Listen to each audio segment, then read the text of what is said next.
Assalamualaikum warahmatullahi wabarakatuh. Bismillah wassalatu ala rasulillah wa ala alihi wa man wala.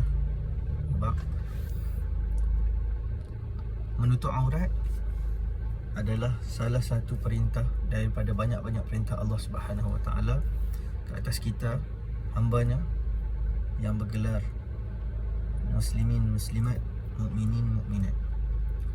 Aurat ditutup sebaik saja aurat dilindungi, dipertanggungjawabkan ke atas kita, sebaik saja kita balik ataupun cukup umur, sama ada lelaki ataupun perempuan. Sebelum tu dimaafkan, tak ada masalah. Tapi sebaik saja kita cukup umur, maka diwajibkan ke atas kita untuk menutup aurat dengan sempurna. Dan tanggungjawab ini bukanlah tertakluk ataupun tertanggung kepada mereka yang bergelar agamawan sahaja, yang pernah belajar sekolah agama, yang ambil bidang agama, guru mengaji Quran, sama ada lelaki ataupun perempuan, ustaz, ustazah, alim, alimah, yang belajar madrasah, yang belajar tahfiz, yang belajar pondok, yang PhD dalam bidang agama. Bukan golongan ini sahaja. Bahkan saya sebut pada awal tadi, bermulanya seorang itu menutup aurat bila dia baligh dan cukup umur, sama ada lelaki ataupun perempuan. Jadi semua. Jadi tidak ada alasan kalau kita dah sekolah agama 3 tahun, kemudian kita pindah ke vocational contohnya, kemudian kita tak tutup aurat, bukan, ataupun kita tutup pakai tudung, tidak tutup aurat dengan sempurna lah, tudung pendek dan sebagainya. Pakai seluar pendek, sebab apa? Aku sekolah agama 3 tahun je dulu, sekarang aku masuk vocational, ataupun sekarang aku masuk MRSM, ataupun sekarang aku sekolah sains, ataupun aku tak ambil bidang agama dah, so aku bukan sekolah agama. No, kita dikira Muslim kita ni, mukmin kita ini, pada dasar iman kita pada Allah Ta'ala tu pada umur kita dah cukup baligh tu. Faham tak? Jelas ke ayat saya? Bukan pada sekolah kita, bukan pada tempat kita belajar, tidak. Sama ada kita ni engineering, doktor, petani, pesawah, sapu sampah, pegerai di tepi jalan, tukang gadai di Ar-Rahnu, mekanik di bengkel Cina sekalipun, ataupun mekanik kita kita ni mekanik di kedai bengkel kita sendiri, kita penyaga barangan sunnah, kita penyaga, kita jual apa saja, penyaga walaupun bukan barang sunnah, kita wajib tutup aurat, sama ada lelaki ataupun perempuan. Tidak dikira latar belakang perniagaan kita ataupun latar belakang pendidikan kita, tidak. Allah tak tanya semua tu. Belajar mana dulu? Sekolah agama berapa tahun? Okay, kalau bawah 3 tahun tak apa, tak tutup aurat. Kalau atas 3 tahun kena tutup aurat. Kalau 1 tahun tak apa, boleh buka aurat, ataupun boleh tak tutup aurat dengan sempurna, tidak. Allah tidak kira begitu. Allah kira tutup aurat atau tidak. Jadi kalau kepada lelaki, aurat dia sama, kena tutup aurat seluruhnya juga depan perempuan ajnabi, seluruhnya. Saya saja nak pakai, guru saya sebut, saja nak buka baju, naik motor buka baju dekat kampung ataupun kat taman-taman, haram hukumnya. Kalau perempuan yang ajnabi yang tengok, haram hukum dia dalam mazhab Syafi'i. Saya saja nak jalan-jalan tapi duduk depan rumah buka baju, haram. Seluruh badan kita lelaki wajib ditutup. Tapi kalau sesama mahram kita, aina pusat sehingga ke lutut, daripada pusat sampai ke lutut, itu depan mahram kita, depan orang yang kita tak boleh kahwin, contoh adik-adik kita, mak ayah kita. Sama juga dengan perempuan. Dan aurat ini ditutup bukan bila kita tengok seorang lelaki. Contoh saya seorang lelaki, saya tutup aurat dengan cantik, dengan sempurna bila nampak ada seorang ustazah depan saya, ataupun ada seorang guru perempuan yang ada pendidikan agama. Ataupun depan saya tu seorang perempuan yang ada pendidikan agama, belajar madrasah ke, hafizah ke, baru saya nak tutup aurat dengan sempurna. Kalau depan perempuan yang belajar sekolah menengah biasa ni, saya buat tak tahu. Salah. Tidak. Mana-mana pun kita kena tutup aurat dengan sempurna, tidak kira latar belakang pendidikan. Sama juga bagi seorang perempuan. Kalau dia tengok, contoh sebab saya berlatar belakangkan sekolah agama, perempuan tu dia nampak saya, dia tutup aurat dengan sempurna, tapi depan lelaki lain tak tutup aurat dengan sempurna, sama aja hukum dia haram, berdosa. Sebab banyak, antara hikmahnya banyak lah. Sebab lelaki ni bukan kira sekolah agama tak sekolah agama, nafsu sama aja. Jadi perempuan kena tutup aurat. Ni antara banyak-banyak hikmah lah. Kita tak kira pada kalau lelaki ni di sekolah agama, aku kena tutup aurat elok-elok lah. Tapi kalau dia ni rider je, food panda, ataupun dia ni orang biasa je datang, tak apalah, aku tak tutup aurat pun tak apa. Kan? Salah sangat. Tidak ada diskriminasi ataupun tidak ada perbezaan pada sudut pendidikan seorang tu yang menyebabkan kita ni, dengan lelaki sekolah agama, aku tutup aurat. Dengan lelaki yang bukan sekolah agama, yang tak ada pengetahuan agama sangat ni, aku tak tutup aurat pun tak apa. Salah. Itu hukum kita, hukum nafsu sendiri, bukan hukum tak ikut dengan hukum Allah.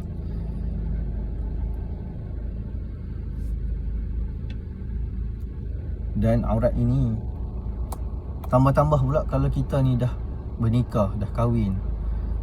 Kalau kita seorang lelaki, seorang suami, tanggungjawab kita untuk menegur anak isteri kita. Kalau kita seorang isteri, tanggungjawab kita untuk wajib taat pada suami, untuk menutup aurat, untuk jaga maruah kita, jaga aurat kita daripada terlihat oleh lelaki lain. Baik, kalau dilihat dengan tidak sengaja, itu dimaafkan. Bukan saja-saja nak pergi tengok kan, tapi dimaafkan lah, tak sengaja. Tapi kalau diperlihatkan dengan sengaja, haram hukumnya. Aurat pada segi istilah ataupun bahasanya, satu benda yang aib, yang kita nak tutup, tak mau bagi orang tengok. Aurah, benda yang aib. Kita tak rasa benda tu aib sebab kita tak dinormalkan benda ni pada mula-mula lagi, tidak. Kalau kita normalkan benda ni, aurat ni kena tutup, malu dan sebagainya, insya-Allah anak-anak kita, adik-beradik kita, ipar duai kita akan menjaga benda-benda ni.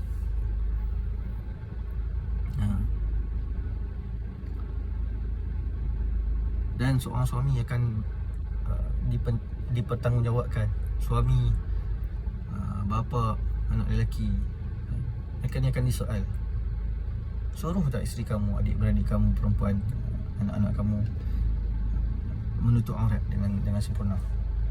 Tapi kalau dah suruh, dah lepas, tidak ada wala taziru waziratun wizra ukhra. Tapi kalau masih buat tak tahu, pedulilah, laki ni tadi, suami ni tadi akan dipertanggungjawabkan. Kesian. Pertama, kita kesian kat suami tu, tak tegur isteri. Kalau dia tegur, tak apa lah, lepas. Yang kedua, kita kesian dekat isteri juga. Dah tahu benda ni, dah tahu. Mana-mana manusia pun dalam dunia ni tahu aurat ni wajib kena tutup. Sama ada artis ke atau orang biasa, tahu benda ni. Sebab tu artis kita tengok, dia berhijrah sebab dia nak tutup aurat. Dia tahu ini benda yang salah dia buat selama ni. Dia tahu ini tuntutan daripada Allah Subhanahu Wa Taala. Sebab tu akhirnya, eventually, dia nak kembali kepada fitrah. Dia nak kembali kepada benda baik. Tutup aurat, be modesty, jadi benda yang, jadi apa, mau pakai pakaian yang sopan, modesty, macam tu lah kalau tak silap saya. Mereka nak kembali sebab mereka tahu ini benda fitrah, benda yang nak hati mereka nak kembali pada, ya Allah, aku nak pakai macam ni lah, tapi dalam keadaan aku sekarang. Tu contoh artis. Kalau sekarang pun masih dia tidak menutup aurat, dia tahu itu benda yang Allah suruh, tapi dia dalam keadaan denial ataupun dia dalam keadaan menyangkal, dia tak mau lagi, aku masih muda, ataupun dia tahu benda tu dan tapi dia masih lagi tak mau buat. Tu bagi artis. Kita yang bukan artis ni, yang tak ada follower, kita nak tunjuk apa?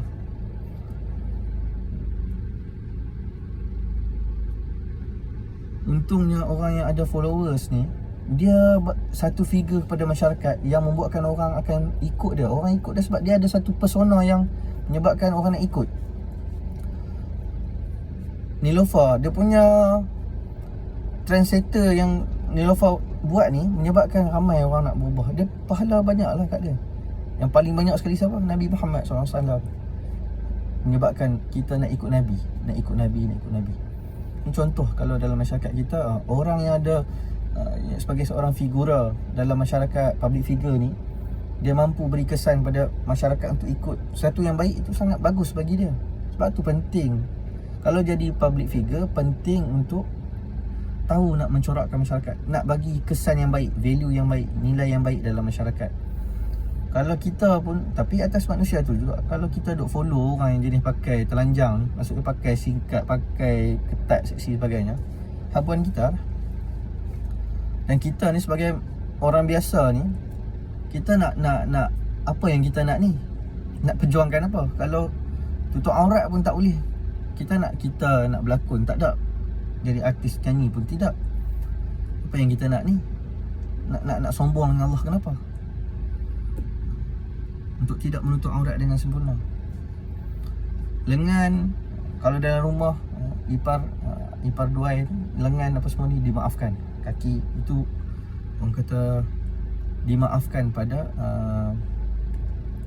syarak lah. Sebab dia mungkin kalau pakai stokin selalu basah dan sebagainya, dimaafkan dalam rumah. Tapi bila keluar rumah, pakailah, pakai dengan cantik dan kemas.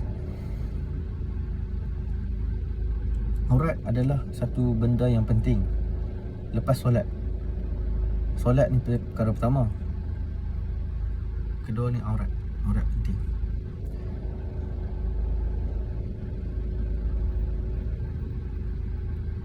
Ada guru kami menyebutkan, ada seorang syekh, imam besar, yang pada waktu usianya ratusan tahun, 100 lebih, 160, 100 berapa, saya tak ingat, matanya elok, giginya elok, masih kuat berjalan, boleh jalan dengan lurus. Bila ditanya muridnya, apa amalan yang syekh, yang guru lakukan sehingga mendapat kemuliaan daripada Allah sebegini rupa, maksudnya mata elok, waras, tak nyanyuk, kuat badan dan sebagainya, syekh kata, aku menjaga mata dan tubuh aku ni daripada benda-benda yang haram pada waktu muda, maka Allah menjaga mereka ni balik dalam keadaan aku tua sekarang. Nampak?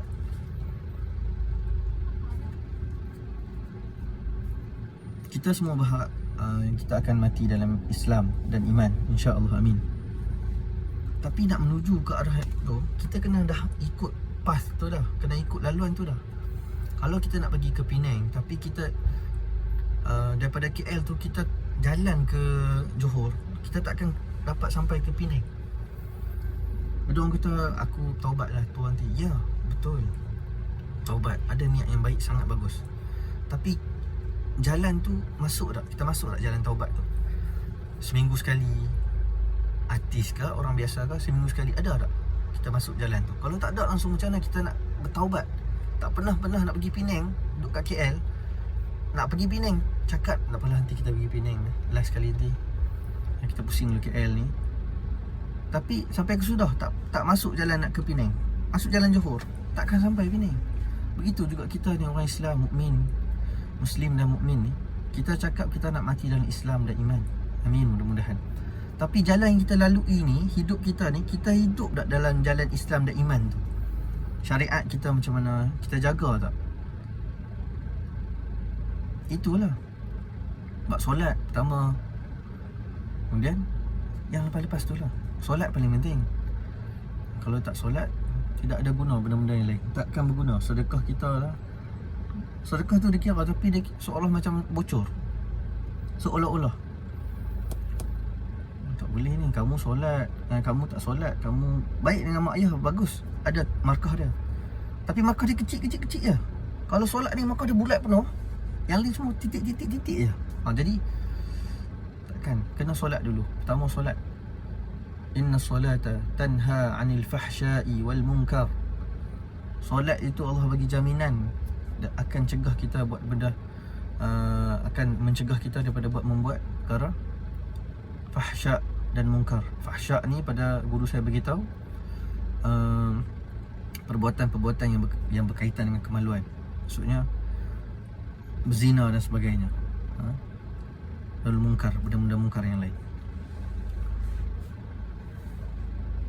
Kalau kita kena solat kat mana pun, jahat kita mana pun, kita kena solat. Solat, insya-Allah, mudah-mudahan dengan solat kita yang berterusan, Allah akan jaga kita. Tapi kena dari masa ke masa kena perbaiki.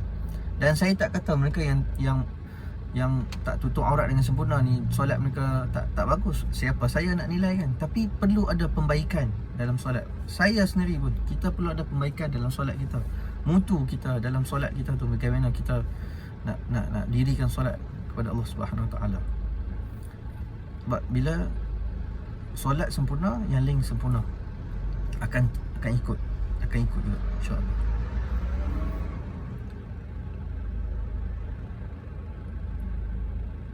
Saya tegur ni kerana teguran ikhlas daripada seorang adik kepada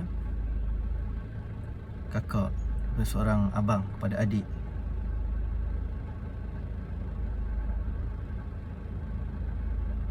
Kalau saya tak ditegur, Allah akan tanya saya. Allah tanya saya. Bila kita dah lepaskan satu tanggungjawab tu, maksud kita dah selesai, lepas lah. Saya ada hujah esok.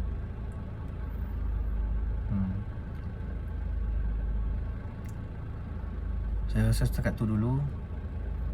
Qul qawli hadha wa astaghfirullah li wa lakum. Sallallahu ala sayyidina Muhammad wa ala alihi wa sahbihi wa baraka wa sallam. Alhamdulillahi rabbil alamin. Assalamualaikum warahmatullahi wabarakatuh.